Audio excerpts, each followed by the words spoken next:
Halo guys, selamat datang di channel kita Albito Panju bersama gue Kuki di sini. Hari ini gue mau ngebahas manga trap yang menurut gue layak untuk direkomendasiin.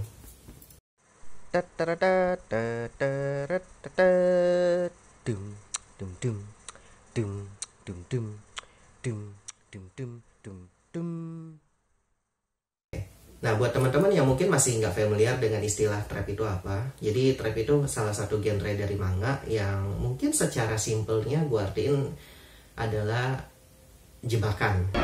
It's a trap. Nah, maksud gue jebakan ini adalah yaitu karakter cowok ya biasanya sih cenderung itu imut, cantik lah ya. Kemudian gayanya feminim ataupun busana atau fashionnya itu feminim. Nah, jadi gue mau sekalian rekomendasiin manga apa sih yang trapnya bagus. Sekalian gue mau kasih warning nih, wanti-wanti nih, hati-hati, waifu lu bisa aja batangan. Yuk, mari kita lihat. Judul pertama dari list ini adalah Himitsu no Akuma-chan. Jadi ceritanya, karakter utama dalam manga ini adalah seorang remaja bernama So. Dia berusaha nge-summon devil, atau dalam cerita ini adalah Succubus, karena So ingin doing ecchi things sama Succubus ini. Nah, So berhasil melakukan summoning ritualnya. Namun di luar dugaan, ternyata Succubus yang disummon itu punya plot twist tersendiri. Ayo apa? Nah, ya gue rasa teman-teman udah pada tahu lah ya. Namanya juga kita di sini ngebahas manga trap, jadi obvious sekali lah. Nah, jadi sepanjang cerita manga ini, So harus berusaha menahan diri dia agar tidak tergoda sama si Succubus. Namanya Kogure-chan. Apalagi ternyata Kogure-chan harus mengisi energinya dengan human essence. Nah, gua rasa ya teman-teman udah pada tahu juga lah ya maksudnya apa sih harus ngisi dengan human essence itu. Nah, di sini gue mesti kasih warning dulu, manga ini punya cukup banyak adegan-adegan ecchi. Dan sebagai manga bergenre romance, karakter development antar So dengan Kogure-chan lumayan solid. Jadi konflik utama yang timbul karena semakin melemahnya energi Kogure-chan, dan juga ya penolakan So untuk memenuhi kontraknya melakukan ecchi dengan si Succubus berakhir dengan ditutup ending yang sangat sweet. Jadi manga ini definitely worth to read. Gue akan rekomendasikan judul ini. Judul selanjutnya di list ini adalah Brune's Girl. Nah, jadi ceritanya dimulai saat karakter utama, yaitu seorang remaja bernama Maki, dia datang ke sekolah untuk melihat hasil ujiannya. Tak disangka dia bertemu dengan seorang gadis cantik bernama Aikawa Kizuna. Apalagi ternyata gadis ini juga sekelas sama Maki. Ternyata Aikawa sebenarnya adalah murid cowok yang suka crossdressing. Dan hidup Maki pun akhirnya semakin heboh karena Aikawa pun tertarik dan sering menggoda Maki dengan gaya feminimnya. Additional notes dari gue untuk yang gak suka ecchi-ecchi, manga ini sangat aman untuk dibaca. At most ya hanya ada adegan kissing aja sih yang muncul. Ya walaupun sama-sama tamat juga, tapi Brune's Girl memiliki jauh lebih banyak chapter dibandingin Himitsu no Akuma-chan. Tepatnya ada 42 chapter dari awal sampai akhir. Makanya development hubungan antar Maki dengan Aikawa terlihat natural. Dan plot akhir ceritanya tentang konflik batin Maki yang menyadari perasaannya terhadap Aikawa pun tersampaikan dengan jelas oleh autornya.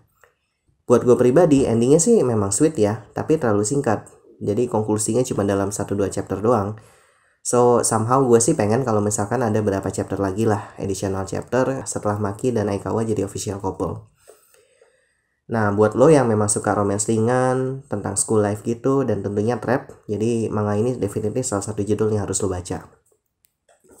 Nah, rekomendasi ketiga gue adalah I Turn My Childhood Friend Into a Girl. Ini judulnya panjang banget ya. Ya udah, ini sebenarnya sih lebih dikenal dengan singkatannya yaitu Ototsuku. Oke, sebelum ada miskom dengan judul manga ini, kita nggak ada urusan sama magic atau urusan-urusan isekai gitu deh. Jadi di sini ceritanya karakter utama di manga ini namanya Mido, bisa dibilang seorang cowok ikemen atau cowok ganteng dan memang dia populer di antara siswa-siswi sekolahnya. Tapi nggak ada yang tahu nih kalau sebenarnya Mido itu punya hobi yang unik. Dia sangat suka dengan makeup dan fashion. Terus karena udah desperate, Mido meminta Osana Najiminya atau di sini teman masa kecilnya ya, yaitu Hyura, untuk jadi korban percobaan latihan makeup. Dan akhirnya setelah pakai sogokan, Mido pun akhirnya bisa nge-makeupin Hyura. Nggak disangka, senyuman manis Hyura setelah melihat dirinya di makeup akan jadi masalah besar dan mengubah hidup Mido selamanya. Nah, jadi jelas ya berubahnya bukan karena magic, bukan karena di curse atau diapain, tapi karena with the power of makeup dan fashion. Sebagai tambahan notes saja, di manga ini pun ini tidak ada unsur ecchinya sama sekali. Tapi ya siap-siaplah untuk kena diabetes karena artworknya yabai sekali. Cho kawaii.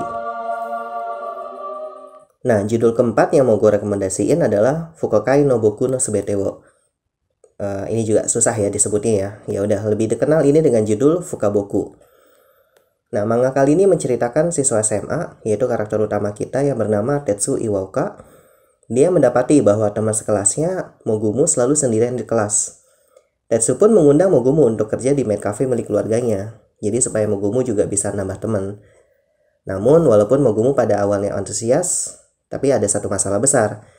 Maid cafe-nya Tetsu adalah Girlboy Cafe, sedangkan Mogumu bersikeras bahwa identitasnya dia bukan laki-laki ataupun perempuan. Nah, jadi berbeda dengan judul-judul sebelumnya, di manga kali ini gue bisa bilang memiliki story yang cukup berat. Nah, mungkin lo pada nggak sadar, atau mungkin nggak ngeh ya, kalau misalkan pada manga-manga genre trap itu, pada umumnya itu nggak pernah, atau mungkin jarang sekali ngebahas lebih dalam konsekuensi, ataupun ya pandangan masyarakat atau keluarga terhadap ya identitas gender gitu. Nah, manga Fukaboku ini menggali lebih dalam dari sisi psikologi dan juga dari sisi ya krisis identitas masing-masing karakternya. Trauma apa sih yang membuat mereka jadi kayak gitu? Terus ya konsekuensi, dan di plot akhir ceritanya adalah konflik yang terjadi saat salah satu karakter utamanya coming out di depan keluarga mereka. Again, manga ini sangat minim unsur ecchinya, tapi buat lo yang memang demen rap dan juga enjoy bacaan-bacaan berat, dan apalagi di sini karakter developmentnya memang dalam ya, ini manga yang amat cocok buat lo. Nah, judul terakhir yang mau gue rekomendasiin adalah Amachin Wajisho. Nah, jadi manga ini menceritakan remaja bernama Tatsumi yang memulai sekolah menengah bersama teman masa kecilnya, namanya Amasawa Kokoro. Atau di sini kita lebih kenal dengan julukannya yaitu Amachin. Nah, ini sesuai sama judulnya ya, Amachin. Nah, Amachin ini merupakan anak laki-laki yang sangat feminim, tapi suka nge-PHP-in orang. Jadi dia godain orang, terus tiba-tiba dia ngaku kalau dirinya cowok. Nah, jadi bisa dibilang manga ini berbedanya adalah dari sisi unsur komedinya. Jadi komedinya itu lebih kental dibandingin dramanya atau romansnya. Jadi ya gue sih nggak terlalu ngeliat ada karakter development ya antara Tatsumi sama Amachinnya sampai dengan chapter terakhir yang gue baca. Tapi ya karena manga ini juga masih ongoing, ya let's just hope ya bakal berubah ke depannya. So, ya in the end kalau memang lu hanya nyari bacaan ringan, lucu, ada trapnya doang, ya gue akan rekomendasiin manga ini deh buat lu. Nah, jadi itu adalah top 5 dari manga genre trap yang menurut gue layak direkomendasiin. Nah, kalau mungkin teman-teman punya rekomendasi sendiri judul-judul lainnya, bisa di drop aja di komen. Nanti gue juga akan ikutan baca, siapa tahu gue juga suka ya.